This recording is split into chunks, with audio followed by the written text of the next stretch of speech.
This is terrible. I'd like to start off by saying Barakatah Yahweh, Ba'ashem Yahushai, Ba'ashem Recha Kodash. Welcome to another live lesson. You just heard the title, This is Terrible. This is based off of a video I was watching the Elder Pastor do. Be mindful of the fast-talking used car salesman spirit. And the Elder Karatazaba out there in Baltimore did a lesson on these IUIC magicians, spinning the false narrative of the new moon being the full moon, which is they're in total error. And it's heavy because yesterday I did a lesson centered around the new moon and the Roman calendar, so on and so forth. So I just want to go into a few precepts and a little bit of information that I grabbed, which Elder Pastor Tahar picked up on when the guy said the Roman Greco calendar, which is no such thing, and when you this is the actual Roman calendar, which consisted of 8 days, which they got from the Etruscans. All right, and then when you look at the calculations, like if you look at it, you're going to get confused. You're not going to understand what all this is.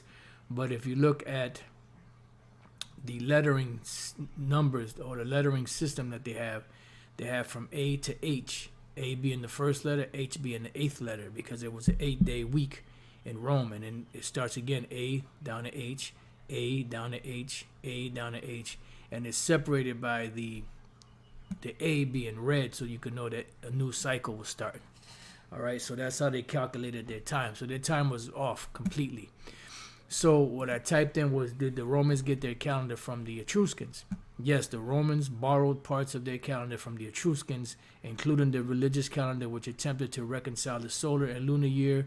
The Roman calendar is also said to have been introduced by the Etruscan Lucius Tarquinius Priscus. So the Romans did not get their calendar from the Greeks. They got it from the Etruscans, which were the original inhabitants, which that's the real Japhites. Etruscans, Minoans, the Picts, so on and so forth, which were brown-skinned people. They were not Edomites, what you call today so-called Europeans. The original Europeans were brown-skinned people. Okay, so they got their calendar or parts of it from the Etruscans. They inherited it from the Etruscans. All right. So the next thing I did, because he said, this individual here said, that Yahushai, well, he said, I forgot how he said it. God was during that time they were keeping the Roman calendar. Well, that's not true. So I typed in, I put Jesus, of course. Yahushai keep the Roman calendar. What was the Roman calendar during the time of Yahushai? It says Jesus did. Jesus was born, Yahushai was born 4 BC. We hate saying that name, 4 BC, and crucified 31 AD. According to this source, and many different sources bring out different dates, including 33 AD. Therefore, the Julian calendar wasn't used by Rome at the time of Yahushai, as was the Hebrew calendar. So the Hebrew you had a Hebrew calendar and you had a Roman calendar, which was known at that time as the Julian calendar. All right. So what calendar do you think Yahushua was keeping? You think he was keeping the Julian calendar or the Hebrew calendar? Oh my goodness. It says, and then I also typed in, how is the Hebrew calendar calculated? The Hebrew calendar, also known as the Jewish calendar, is lunisolar, meaning it's based on the moon and the Earth's orbit around the sun, which is not true because the sun revolves around the Earth. Okay, it's a geocentric universe, not a heliocentric universe. Geocentric means the Earth is still, and the rest of the solar system and planets and all that, moon, sun, revolve around the sun. And the heliocentric, which helio means sun, geo means earth, helio means sun, means that the sun is stable and the rest of the planets and everything is revolving around the sun, which is not true, because the earth was created before the sun, moon, stars, and all the other planets and all of that. All right, it says a new month begins with the molad, which means birth in Hebrew, and the new moon marks the start of a new month. in the Hebrew calendar. So they were keeping the Hebrew calendar during Yahushua's time. They were not keeping the Julian calendar. And as Elder Pastor pointed out, that the only time they would delve into the Roman calendar was when it was time to pay taxes, as in the book of, I believe that's either Luke the 2nd chapter or Luke the 3rd chapter, where Yahushua's father, his biological father Joseph, had to go to the city where he was born and pay the Roman taxes. All right, it says a new moon occurs 29.5 days after the previous one, and the calendar has 29 or 30 days in each month, which is really like 29 and a half days or so. All right, 29.53 or something like that. The year number on the calendar represents the number of years since creation, which is calculated by adding up the ages of people in the Bible back to the time of creation. All right, so you see that they had two separate calendars. They had the Julian calendar and they had the Hebrew calendar. All right, so I'm you know, Yahushua was not keeping no Roman calendar. All right, now building off of there, because they mentioned that it's calculated by the moon. The moon marks the start of the new month, which is what? A new moon. So when we go to Genesis 1:14, and the power said, let there be lights in the firmament of the heaven to divide the day from the night, and let them be for signs and for seasons and for days and years. Why? Because the moon and all that, they dictate time, beginning with the moon. And that, you know, sets up your days, that sets up your weeks, that sets up your months, and that sets up your years, which each 3-month period is a cycle of season. Right? It says, and let them be for lights in the firmament of heaven to give light upon the earth. And it was so. And there was already light on the earth, because remember, the first thing that the power, what's the first thing that God created? Inside joke. It was the light. So there was already light, but there was light and darkness. They were separate one from another. Then the sun, moon, stars, and all that came later, they also give light upon the earth. But the earth has its own light. The universe has its own light. And the powers made two great lights: the greater light to rule the day, which is the sun, and the lesser light to rule the night, which is the moon. He made the stars also, right? Stars including planets and different stars and all of that. And the powers set them in the firmament of the heaven to give light upon the earth, and to rule over the day and over the night, and to divide the light from the darkness. And the power saw that it was good, because it was according to the plans of the Most High. The word God here is Yahushua and the angels.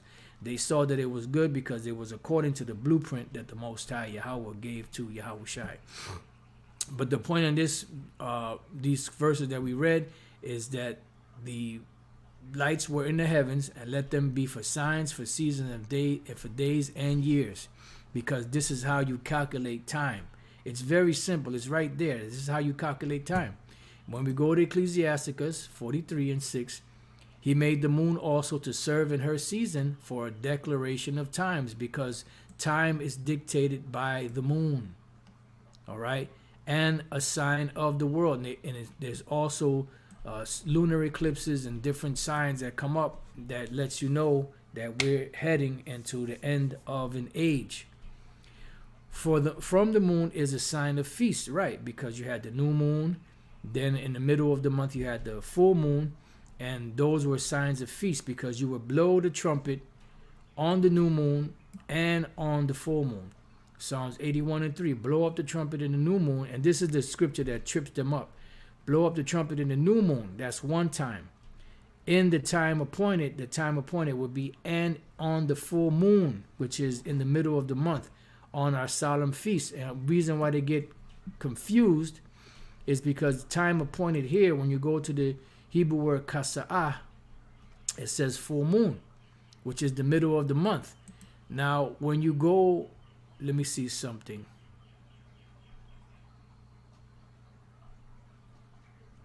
When you go to the different Bible translations, the NIV says, sound the ram's horn at the new moon and when the moon is full on the day of our festival. So it's 2 times.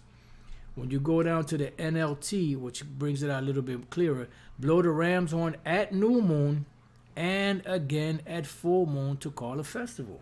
It's just that simple. It was 2 times. So their ignorance comes from the new moon being mentioned here, blowing up the trumpet and thinking that it's also tied in with the full moon, and it's not. It's two different times, two different phases of the moon. All right.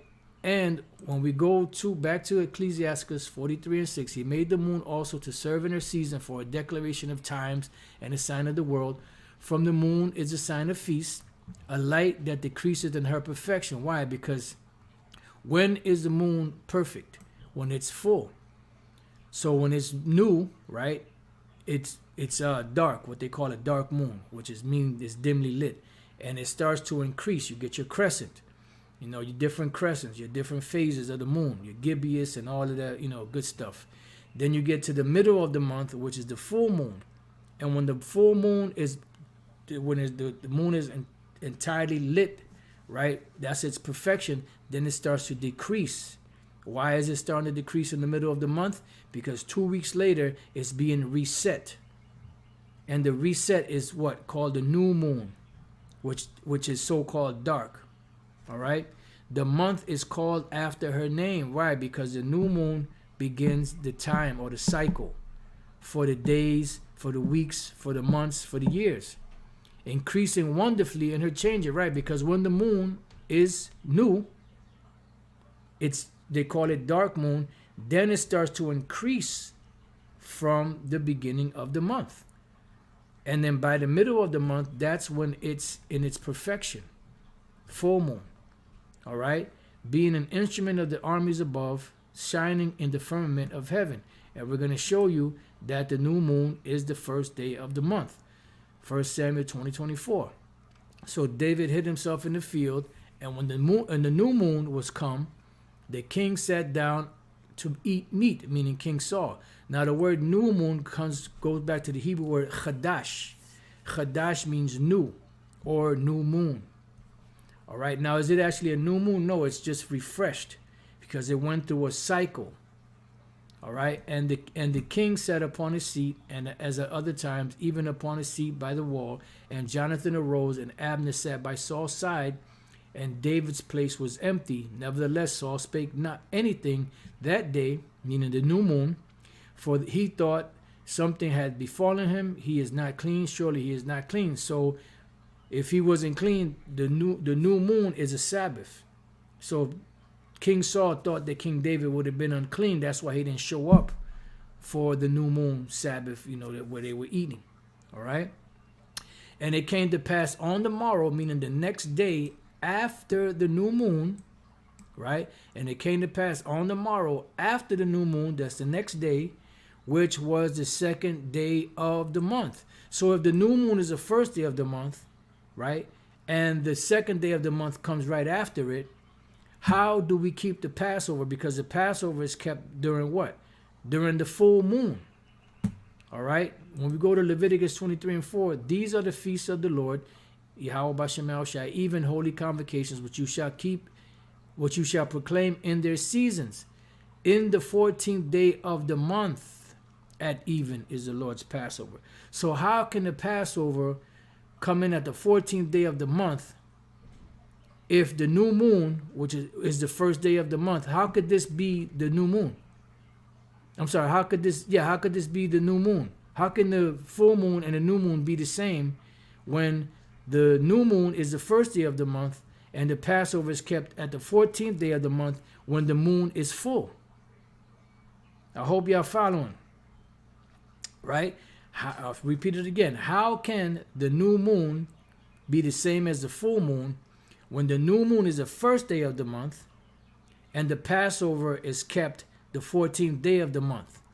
So they're saying that the Passover is kept on the new moon. You know? Which that's how you do it. But they saying the new moon is they're saying the full moon is the new moon. All right? So I hope no one is confused. Once again, I'll say, how can the Passover fall on the new moon, right? That's what they're saying. The full moon is a new moon. When the new moon is the first day of the month, and the full moon comes in 14 days later at evening, which is the beginning of the 15th day. I don't know if y'all see that, but that's how you calculate it. So that's how we know that the new moon is different from the full moon. Esau didn't pull no parlor tricks, no gimmicks, or no, when it came to that, and it gives you a cycle. There's a reason why the moon has a cycle, just like the sun has a cycle. But the cycle of the sun stays, the light doesn't change on the sun. It just changes, positions. But the moon changes lights. Why? Because the moon is the dictator of time. And depending on what side the crescent was on, this is how you know if you were in the beginning of the month or towards the end of the month, or in the middle of the month or towards the end of the month. Let me see if I can find this other precept. Let me try it this way. Okay, that's not too bad. I know it's in the Apocrypha. Right, Sirach or Ecclesiastes 27:11. The discourse of a godly man is always with wisdom, but a fool changes as the moon. See? It's because the moon changes, it goes through different phases. The sun, the light is still the same, it just moves in a cycle. It has a circuit that it follows every day. Just like the moon has a cycle that it follows every day. But the moon has its different phases. When you type that in, phases of the moon, let's see if that comes up. Of the moon. There you go. We'll get this one since it's a little clearer. You have the new moon, which is the so-called dark moon, and then it starts to wax, and you start seeing the crescent, which the word crescent means to grow. Then you come to the first week. This is the first quarter, the first week, Then the waxing gibbous, because it's still growing. That's what waxing means, growing. And then you have the middle of the month, which is the 14th day at evening, which is the 15th, beginning of the 15th day, when the moon is full. So you begin to calculate the Passover from the new moon. 14 days at evening, which would be the beginning of the 15th day, that would be the full moon. And then from this point, when it's in its perfection, then it starts to decrease. That's why it says waning. Waning means to decrease. Waning, you see the crescent, going back. This is the third week. And then as you continue on going from the third week into the fourth week, that's the beginning of the new moon again. And then the cycle begins again, over and over again. All right. And that's the reason why the moon is broken up that way, with different phases. Because it is the dictator of time.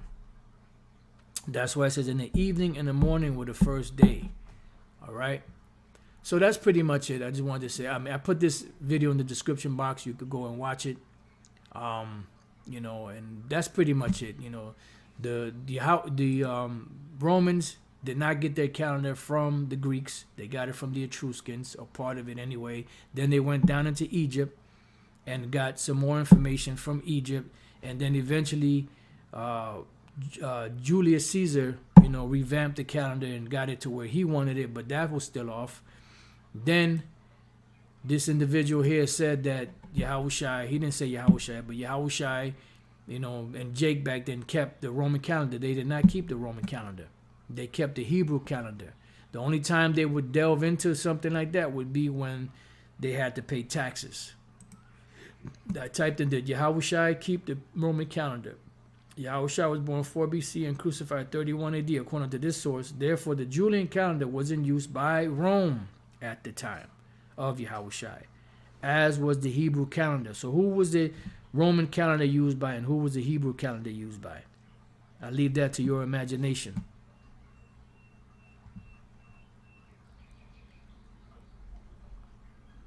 I leave that to your imagination. And shalom to you brothers, shalom to Australia, Mexico, any apostles, bishops, elders watching, brothers out there, and a few sisters that are still hanging in there, shalom. And I typed in how is the Hebrew calendar calculated, and it's calculated by the moon. The new moon starts the new month because the month is named after the moon. And we went through several precepts. And like I said, I also did a lesson on this yesterday, which kind of covered some of these points too. So with that, I pray that you brothers and few sisters have been edified. Till the next time I say, Shalom.